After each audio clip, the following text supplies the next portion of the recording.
Student loan repayment is coming back this month. You remember that before COVID? Before you had 3 years of no payments on your student loans? And then before they told you they were going to forgive your student loans, and that ended up just being exactly what you expected it to be? Nothing? Yeah, I remember. Hey, here's my issue, though. If you went 3 years without getting $1 from me and we're just fine, you don't need any money from me. I heard about you. Didn't think you were real. I'm real when it's useful.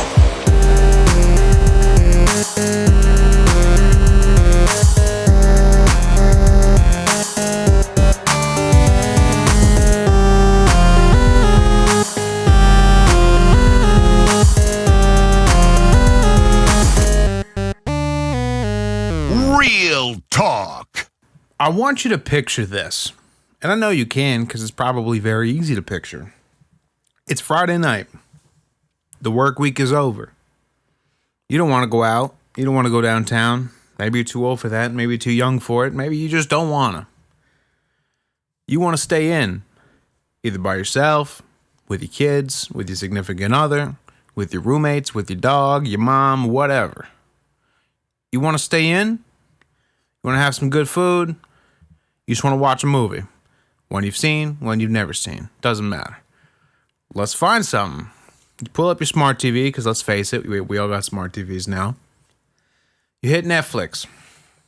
It loads. It does this loud login sound. And you go to the dashboard, and you see a plethora of movie posters.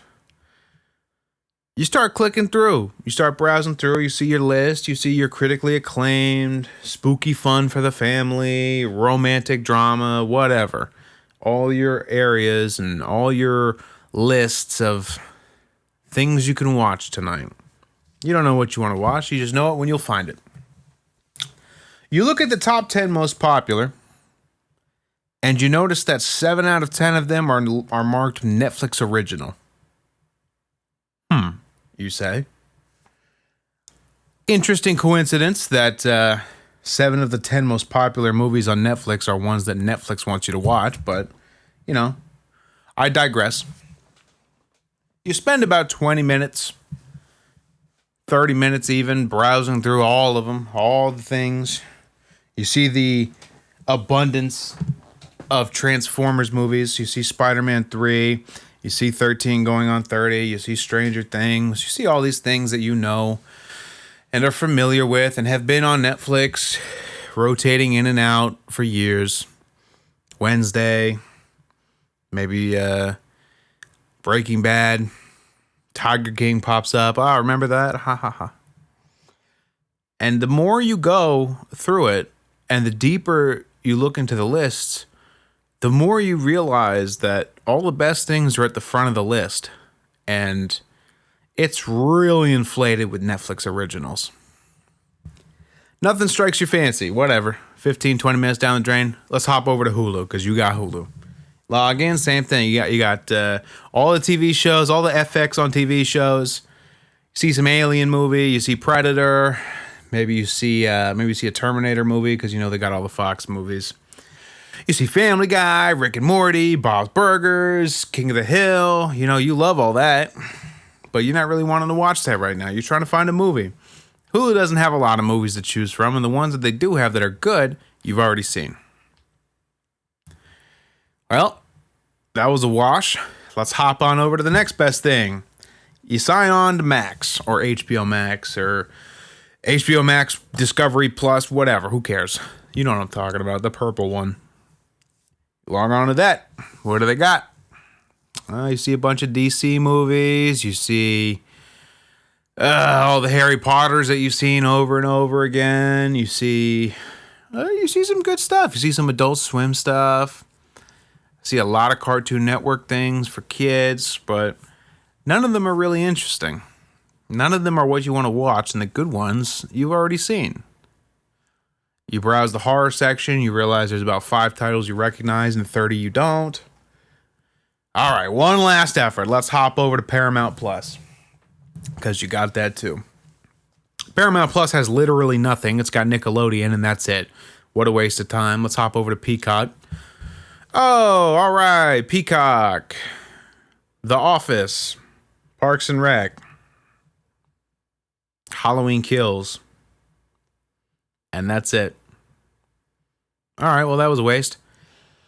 You just cycled through 5 streaming services and didn't even get to Amazon Prime yet. 5 streaming services. You spent about an hour flipping mindlessly through all these movies that you don't want to watch. None of them sound good. Or you've seen them already. You finally go over to Amazon Prime and you have Prime, so you watch whatever movie is free with Prime on there, some new release or something like that, and you end up settling on that an hour and a half later. Maybe not an hour and a half, maybe like an hour, 45 minutes. But let's face it, this mindless scrolling through movies is an experience that everyone has had. You know, for better or for worse, everyone has just mindlessly scrolled through movies, not settled on anything they like. Not settled on a genre that they like. Not settled on something new that they want to take a chance on. It's always a comfort movie. Dude, you just spent all that time cycling through about 6 streaming services and you didn't want to watch any of it.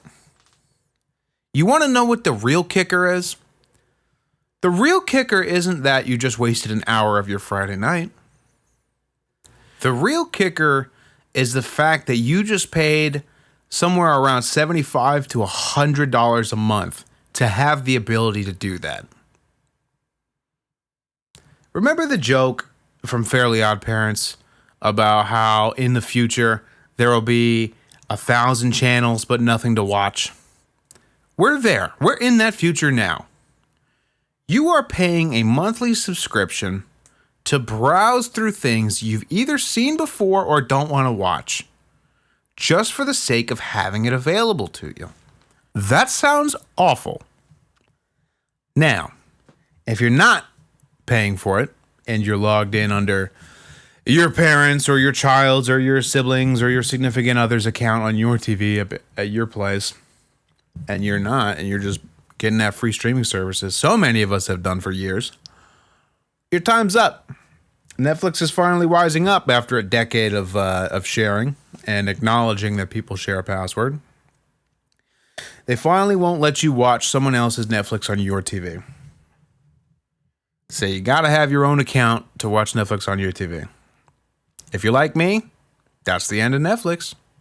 Hop over to one of the other streaming services until they start doing it too. And mark my words, they will, because it's already working for Netflix. If you're not paying for your own streaming service, I guarantee you by this time next year, at least another one is going to kick you off the same way Netflix did for sharing passwords. They want that money. They want that money. And what do we get for it? We get access to familiar movies and a metric ton of processed garbage thrown out with the name original on it. I don't care what Netflix original is out right now. I don't care what Hulu original is out right now. I don't care what Disney Plus exclusive is out right now. It's awful. It's all awful. All right. And no amount of fake hype, no amount of tweets is gonna make is gonna make me watch Squid Games. Okay. Who's talking about that now? Nobody. Remember when everyone was talking about Bird Box and then Bird Box was watched and they got their first month numbers and no one talks about Bird Box ever again? I mean, it's kind of obvious by now that Netflix used to, at least before Elon Musk, would pay these Twitter bot accounts to go and hype up their Netflix originals so they could increase their revenue. It worked. People fell for it. You know, everyone thought Bird Box was the next best thing, and then Squid Games was the next best thing, and Tiger King was the next best thing, and all the memes that came out of it, and Netflix tweeting to you, "Oh, don't go out and do the Bird Box challenge. It's dangerous." Hey, no one's doing the hashtag Bird Box challenge. That's something that you just manufacture to get people to look it up and possibly do it. Okay, you're manufacturing hype in the 21st century strategy of marketing. It works. It does, because we're stupid. But make no mistake, that is all you're doing. Okay? The movies that Netflix buys, the cinematic movies that Netflix buys, like Andy Serkis's Mowgli, and others that have become Netflix originals after they've already been made. The Irishman, I think, was one of those. That's a different story.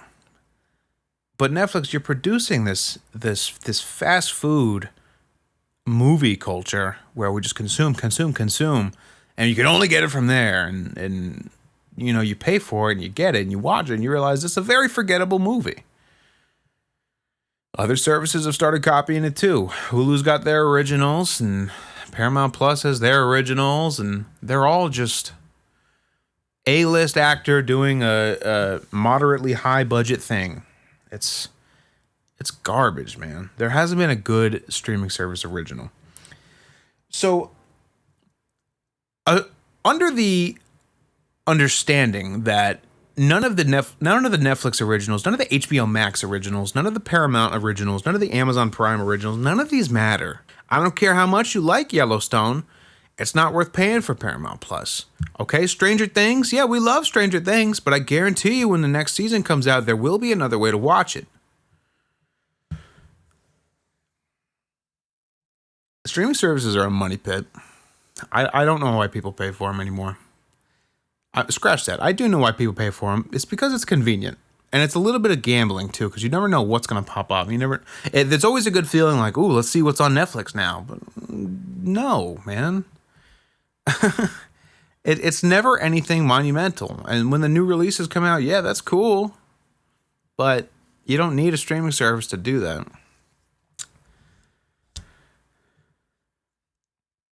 I'm shocked nowadays how many people don't have physical media collections anymore. You know, growing up, people would have their VHS collection. People would have their DVD collection. People would have their Blu-ray collection. But nowadays, it seems like nobody has that. Nobody has a shelf dedicated to movies. Like, okay, let's go pick out a movie. Let's pop one in the DVD player. Let's see what we're going to watch.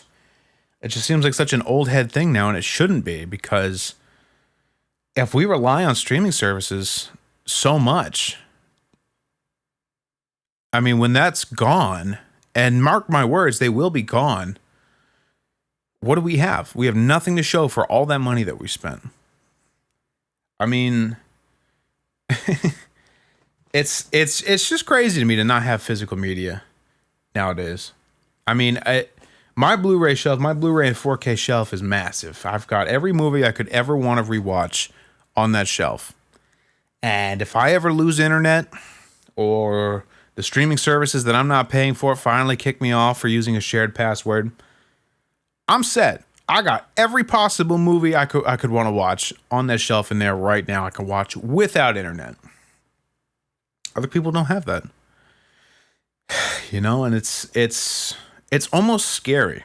It's almost scary to think that a company could just have this readily available to you, but the moment you stop paying for it, you don't have it anymore at all. And because you've had it available, you never bought your own. You never had any ownership of your own. So these movies that you want to watch, you can't watch them because you were counting on the streaming service to be your provider for it. Knock it off. Cut the cord. Don't let these streaming services dictate what you watch, man. It's awful. You also don't even realize the fact that a lot of these streaming services are altering their own movies. When Disney puts out movies and on streaming on their Disney Plus app, and they edit them and they cut some things out. And sometimes they put a warning at the beginning like, oh, this was made in the 70s and there have been some cultural changes and we're going to preserve the yada yada. You know what I'm talking about. But other streaming services, they'll show you the censored version, they'll show you the theatrical version, they'll show you an edited version. They won't show you the original vision. You know, if you want a popular example from the last year or so, Thor: Love and Thunder, terrible movie. came out in the movie theaters and I got flamed for one particular scene with horrendous CGI effects of a floating head. It looked so stupid. And all the leaked camera footage that came out of the theaters, tweeting about it, posting about it, memeing about it, it looked ridiculous. When that movie finally made it to Disney Plus and a lot of people watched it, that scene was nowhere to be found. It was re-edited. It was redone. So the people in the theaters got a different experience than the people watching at home. Yeah, I'm talking about a Thor movie and it's pretty stupid and it doesn't matter. But look at the bigger picture here. That is a problem. I mean, that that's going to open up a can of worms for conversations about censorship, artistic integrity, Mandela effects. I mean, that's not right. I don't care if a movie's bad. If a movie's bad, that's what they put out. That's what the director made. That's what the producer put out. That's what the studio has to live with. You made your bed, live with it. Don't show me an altered, watered down version after the fact and try to make up for lost mistakes. This is not a live service game. Buy your movies, man. Buy the Blu-rays. If you got a movie that you like watching, if you've got a comfort movie, buy it. Buy it on Blu-ray. Own it. Because if your internet goes out, what are you going to do? We're in the golden age of entertainment, but if you don't have internet, you're going to be bored out of your mind. Streaming services aren't all bad. You know, the number one perk is the convenience of it. You know, if I just have to sit on the couch and flip through with a remote to get to a movie that I want to watch and the movie is there and I'm not paying monthly to have it there, then yeah, obviously that's a sweet deal. But if I got to take the extra 5 steps to get up to the shelf and grab the Blu-ray, pop it in the player, and then watch it that way, then that's what I got to do.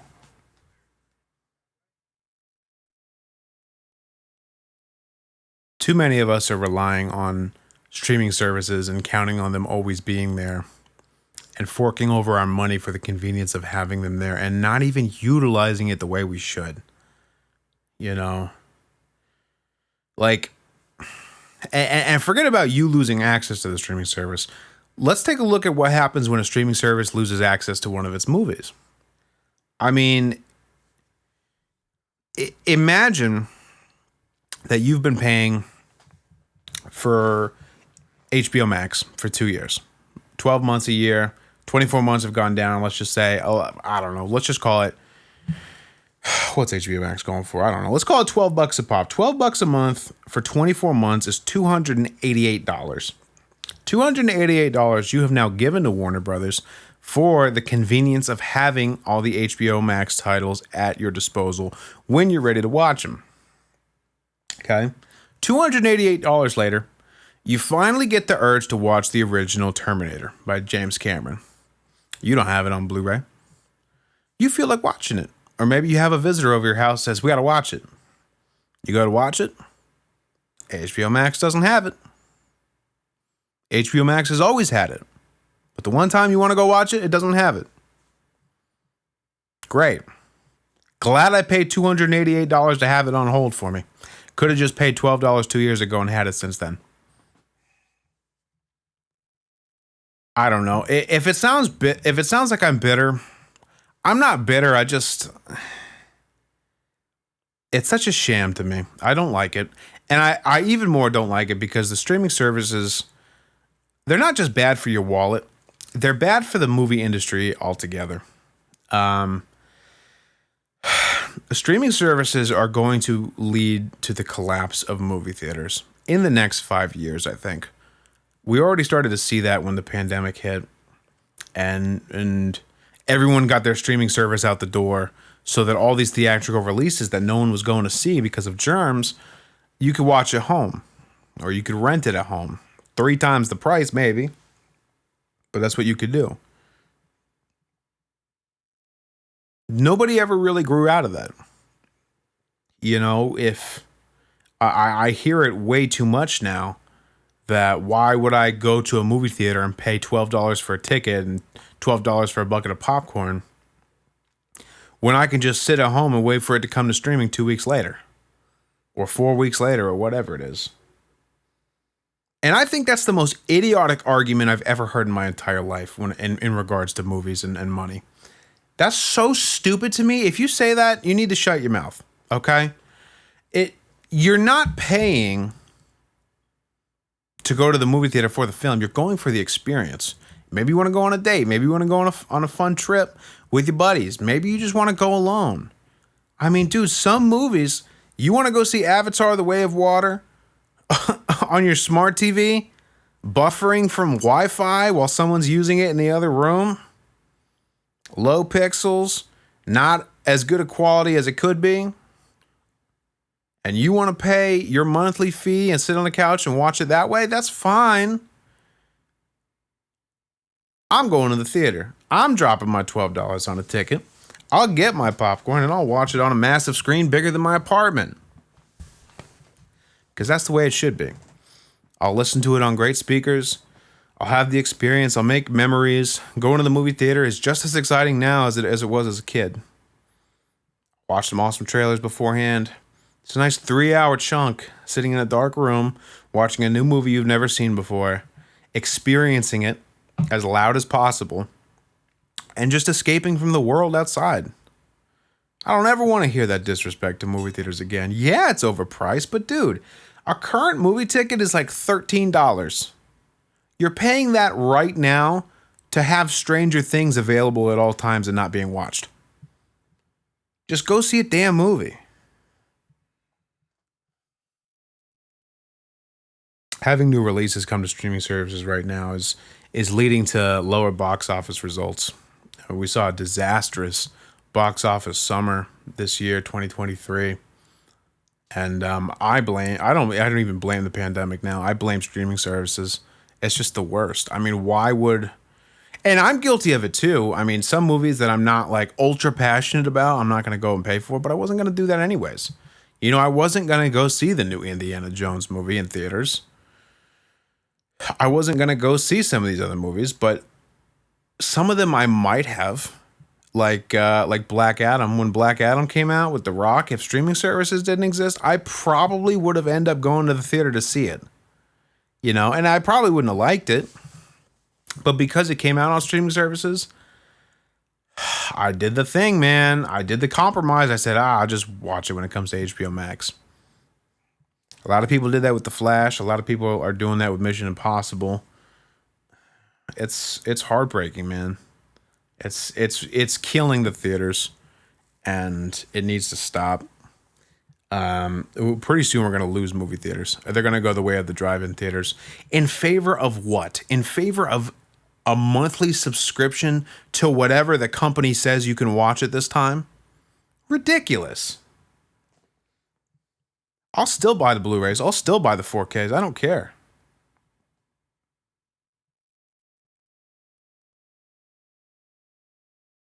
Movie theaters are one of the best family outing activities you could do. Movie theaters are one of the best date activities you can do. Movie theaters are one of the best things you can do with friends. Movie theaters are an experience that everyone has an option to enjoy. You know, you can't always go to the zoo. You can't always go skydiving. You can't always go on a cruise. Dude, you can go to the movie theater whenever you want, and there's always something playing that you can watch. There's multiple things playing that you can watch. I get it. I get the conversation about affordability. I get it. Whenever I get a movie ticket for myself and my fiance or whoever I'm going with, and that total comes out to about $26, then I get to the theater and I drop another $26 on a large popcorn and 2 drinks. Boom, I'm $50 in the hole for this movie. It better be damn good. I get it. I do. But I would rather pay $50 to watch it on a giant screen and escape from the outside world for 3 hours with some popcorn and a big ass drink, and making a memory with someone I'm going with. I'd rather pay $50 for that than $15 to sit on my couch as I do every other day and watch a movie on buffering Wi-Fi and speakers that aren't too loud. It's just not the same. You're paying for the experience. You're not paying for the movie. I don't know why people don't get that. Remember when Netflix used to mail DVDs? Dude, Netflix used to mail you DVDs to your house. You'd pick out 3 DVDs and you'd get them mailed to you, and you watch them and you seal them up and you mail them back and get the next 3. That's how I saw Spider-Man 3. That's how I saw a lot of things. And dude, we were okay with that, but that sounds like the rotary phone of entertainment nowadays. I don't know. People who want to make the argument for streaming service originals, let's get into it, man. You're wrong. I don't care what you say. Streaming service originals, there hasn't been a good one. I mean, Stranger Things was a unique piece that was grandfathered into the streaming age. Okay? Stranger Things is good enough on its own before Netflix started churning out 40 blockbusters a year. I like Stranger Things. I can't wait for the next season. And when it comes out, I'm not paying for Netflix. I'll find another way to watch it. Other than that, man, I don't know a single streaming service original that's come out. I mean, you know me and Justice League, Zack Snyder's Justice League. The only reason that's called a streaming service original is because of the butchered process of it not coming out in the theaters. Okay? HBO Max doesn't deserve credit for making that. They just put it out. But Netflix and Hulu and Paramount Plus, they're producing these things, and Amazon producing, dude, what was it? $100 million per episode, $50 million per episode Lord of the Rings show that sucked? That's ridiculous. Yeah, Amazon's got the money. But that's terrible. No one liked it. No one liked Rings of Power. It was bad. And this isn't a movie, and this isn't a review episode to talk about that, but streaming services, I don't care how much money you put into it, you're still just a streaming service. And your production value is still that of a streaming service. Martin Scorsese, I love you. But The Irishman is your movie. It's not Netflix's movie.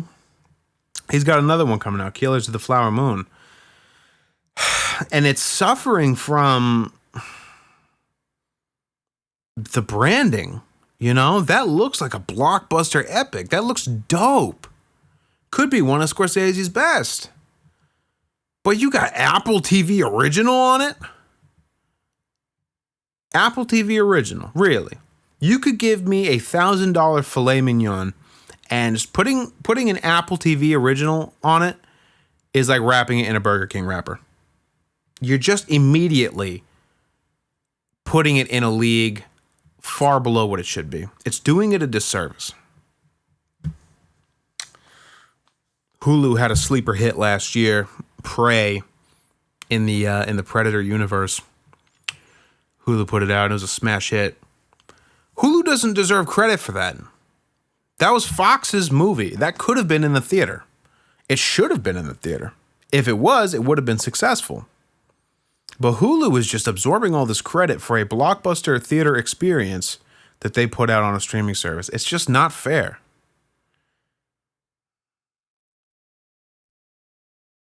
Some of these true originals, like things that are produced by the streaming services, are just complete ass.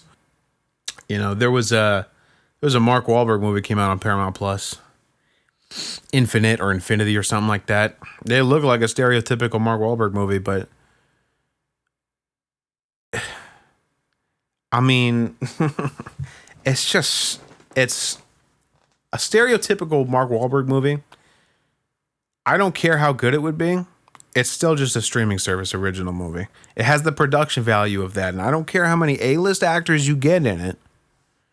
It's still not going to feel like a real movie. Patty Jenkins, the director of Wonder Woman and Wonder Woman 84, said that streaming service movies don't feel like real movies. And I fucking agree with that.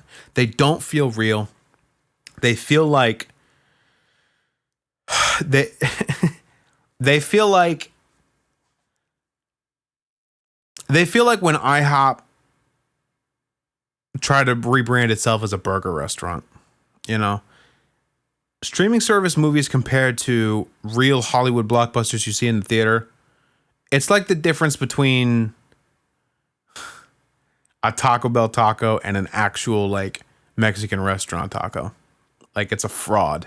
It doesn't, yeah, it's called the same thing. And yeah, it's easier to get your hands on. But dude, they suckered you in. I hear a lot of talk about Disney Plus and all their damn shows. Oh my God. All their Marvel shows, all their Star Wars shows. What is it, like 12 Star Wars shows now? They all look the same to me. I don't care. I don't care what you have to say. They all look the same to me. Oh, but The Mandalorian season 1 was really good and season 2 was pretty good too. You don't have to watch season 3 though. Oh yeah? Oh, am I going to subscribe to a service for that? A season and a half of a Star Wars show that I don't really care about? No. Miss me with that FOMO. I'm not missing out on anything. The Mandalorian. Dude, if I get a pizza and the first slice is banging and the second slice is pretty good and the third slice doesn't taste good, I'm not sticking around for a fourth slice. Okay? I'd be an idiot to say, oh, well, that third slice didn't really go down very well, but I'm sure the fourth one will hit just like the first. That's what you sound like when you're talking about Mandalorian season 4. Dude, I don't care about any of these Star Wars shows anymore. Disney's ruined Star Wars for me. They have oversaturated that market way too much. It was fine when the first couple were coming out, like since 2015 in the theaters, but oh my God. Dude, so much Star Wars crap to keep up with. And it's just not anything to me. They all look so... They're just like... I'm very aware that I'm watching actors in makeup right now. This isn't anything to me. I don't care how good the camera is. I don't care how good the CGI is. It's all the same, man. It's all just like... It's all just like... serialized, like, oh, I can't wait till next week episode to see what I gotta see if they bring back Bing Bong and with the weapon and the lightsaber and it's a throwback to season 1 of the I don't care. Dude, shut up. Like, I like Star Wars. I liked Star Wars. Past tense. Disney has oversaturated that market. And it's always the same discourse. It's always people talking about how hyped they are for the first 2 episodes of a show, and then, oh, episode 4 ended on a cliffhanger, and then we get to episode 7 or 8, the last of the first season, or the only season. People are like, oh, that was dumb, that was a waste of time. Dude, that same conversation, that same discourse has happened, I think, with every Marvel show that's come out on Disney Plus. You know, people were like, oh, WandaVision is so cool, it's like every decade of television. And episode 4 ended on a really interesting note. Oh, they got you hooked. I can't wait for the next one. And then by the end, you're like, oh, this was just a paint-by-numbers Marvel movie. Got it. Okay, no lasting impact there. Marvel show after Marvel show after Marvel show. Oh, yeah, but Loki and the multiverse and the... Shut up. Just shut up. It's not good. It's okay to say it's not good. It's okay to say it's just keeping you hooked. Why do you think they spread them out so much? You think they release a whole show in 1 month so you can only get 1 month subscription out of it? No, they're getting bare minimum 2 month subscriptions out of you. Oh, but Moon Knight's like a badass, like a anti-hero in a... Okay. Don't care. It's kind of a joke now. It's part of the reason why both Marvel and Star Wars have died to me. They've oversaturated a market and stripped the theaters of it. Like, Marvel movies were the greatest thing to happen to one of the greatest things to happen to cinema in the last decade. And then not only do you strip the theaters of that, you completely oversaturate the market in your own outlet of it. oh man, if you don't like the first episode of She-Hulk, because empowered women, you're really going to hate how it ends. I'm not sticking around to the season finale of She-Hulk. You're not getting 2-month subscription out of me. I don't care about the show. I care about the movies in the theater. You're not furthering any big story right now. You're doing self-contained things that Kevin Feige can write off if they're not a success. I don't care. Streaming is part of the reason I've lost interest in a lot of franchises. And it's sad. It really is sad to say. You know, next up is Harry Potter. You know, Max is doing what Prime did with Lord of the Rings, but they're doing it with their Harry Potter. They're gonna retell the story of Harry Potter, I guess, but like not not movie quality, just like serialized plot quality. Oh boy. Can't wait to see the news articles that come out about that.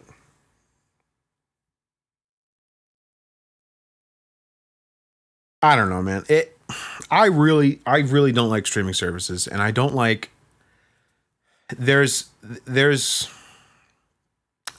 it's not that I don't like the convenience of them, but they're sinister. They're evil, man. They are. And that sounds corny and that sounds ridiculous, but I don't like what they're doing to movies, and it's part of the reason there's been nothing good in years. I'll continue using it until I'm kicked off my shared passwords. And when I'm kicked off my shared passwords, I'll go right to my Blu-rays of all the movies that I like. And any new releases that come out, I'm going to see them in the theaters. And if I like them enough, I'm going to buy them on Blu-rays. And that's just going to be the way it is. Because why on earth would I pay over $100 a year for one streaming service? You know how many used Blu-rays I can get for $100 and keep them forever with no internet?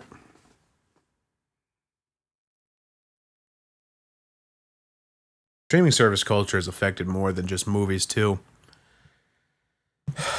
Subscription services in general, completely brain dead to me. There are so many things that are subscription service based that don't need to be. Like Spotify, Apple Music, I get, okay? Like you need access to billions of songs at any moment. Okay, that's justified. I pay for Spotify every month because I use it. I have a kid. We listen to kids' music. Around Halloween, we listen to Halloween music. I don't want to go pirating all that music. I ain't got that much space on my phone. I get it, okay? Music is fine. But you start charging a subscription fee for Photoshop. You start charging a subscription fee for an app I use, a pedometer app. Dude, one of the photo editor apps that I use wants me to pay $70 for a year of premium. Dude, you edit photos. I'm not subscribing to you. That's ridiculous. Now, I get it from a business standpoint. That's how you get the money. You get people hooked in and they don't want to lose it. It's like drugs. But I'm not paying a monthly subscription to antivirus. You know how much free antivirus software is out there? I've been using the same free antivirus software for 10 years. Also, you don't want a virus on your computer? Don't go on a website that's obviously a virus website. You know, pays monthly subscription for nothing. Ridiculous. I'm fine buying a product one time and having it. Ownership. That's what I want. I will gladly pay $200 for editing software if I like it. I'm not going to pay you $15 a month for 12 months for editing software.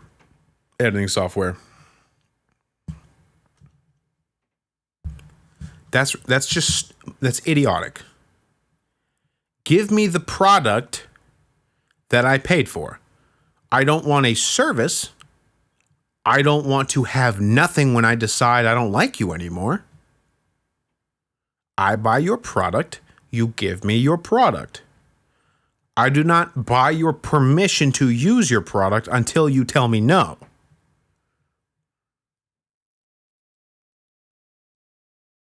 I had Postmates for a long time. When the pandemic really took off, I was using Postmates a lot, and I was trying to use promo codes. I didn't have the Postmates Gold or Unlimited or whatever the hell. So, dude, the fees that I paid on my food delivery, ridiculous. I would turn a $30 bill into a $65 bill just out of nothing. Okay? And once those started getting ridiculous, I switched over to DoorDash, and I actually paid for a year of DoorDash Unlimited. $70, I think it was. A year, 12 months of DoorDash Unlimited. I got it because I would use it, because it was the pandemic and we were working from home, and you know the deal. DoorDash, it rocked. Okay? And so, yeah, I would negate those fees. But by the 7th month, 8th month, I started seeing service fee, delivery fee, tip, tax, beverage fee. A fucking beverage fee? Dude, I got a Coke in a cup. They would hand out these promos like, oh, $30 off your total of 50 or more. I was like, holy shit, you mean that? $30 off 50? Absolutely. Let's load it up. I loaded up a cart full of $55. I entered the promo code. It subtracted $30. And it added $26 in fees and charges and taxes. So I got $4 off 55. That was with DoorDash Unlimited. I said, no, we're done. I'm done. Why am I subscribing to you? This is ridiculous. I don't even use DoorDash. I haven't used DoorDash or Postmates in at least a year, I think. What the hell was I talking about? Oh, yeah, streaming services. Yeah, no. I would like to buy your product, have your product, and either decide to not use it or continue using it for the foreseeable future. I don't want to pay for your permission to use your product, and then you strip me of that when I decide to stop giving you money every month. Oh, dude, you're broke? You can't handle a $14 a month streaming service? Hey. You have 6 or 7 $14 a month streaming services. You're basically paying for cable. Just buy the movie, guy. Rent it. I don't care. I'd rather rent a $4 movie a couple times a month than just pay $12 for a bunch of nothing. I don't like how everything's going subscription based. I read an article that I think it was BMW was considering putting a subscription based feature in cars. One of their new cars was going to have a subscription feature where you can only unlock the top speed of your car by paying a monthly fee. Dude, you start doing that, I'm walking until I die. Pay monthly for a product I already own. You're not going to give me half of the product and then charge me more every single month to maintain a full working product. Absolutely brain dead. I will fight subscription-based anythings until the day I die. I think it is a leech. I think it is one of the worst things to happen to multiple industries. And I think that the lack of ownership of products is a very dangerous thing. I mean, you can pay your month. The only thing you should pay for monthly is like a gym or club membership and maybe music. Okay? You want to do a delivery service for groceries? Do that. I did that for a while, but paying monthly for movies that you're not watching or movies you've seen, just buy the movies, man. Or go to the damn movies if you're just holding on to it for new releases. A subscription service to use an app. Unbelievable. I would never pay a subscription to anything on my phone. I'm not going to pay a subscription to play this mobile game on my phone. That's so stupid I can't even explain it. I'm not going to pay a subscription to have Adobe on my computer. Give me the product or I'll use something different. I stop paying you. I suddenly don't have that product anymore. It's such a trap. But, you know, it is what it is. It's what the world's coming to nowadays. It's what industries are making the shift towards. And, you know, who would have thought we'd be here 3 years ago, 5 years ago? Who knows where we'll be 5 years from now? Everything will be a subscription. Pretty soon you'll have to Pretty soon you'll have to pay a damn subscription to drive on the roads you're driving on or to park in your parking spot. You'll have to pay a subscription to use hot water. No, it's an exaggeration. I'm starting to sound like a conspiracy theorist here, but you get what I'm saying.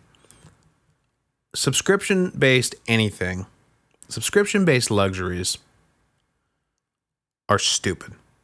Okay? The only things that should be subscription-based are your utilities for your house, your rent or mortgage,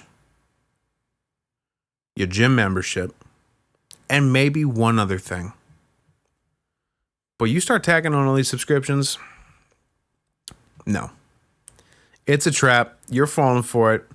And a year from now, you will have paid $140, $120, whatever dollars to what?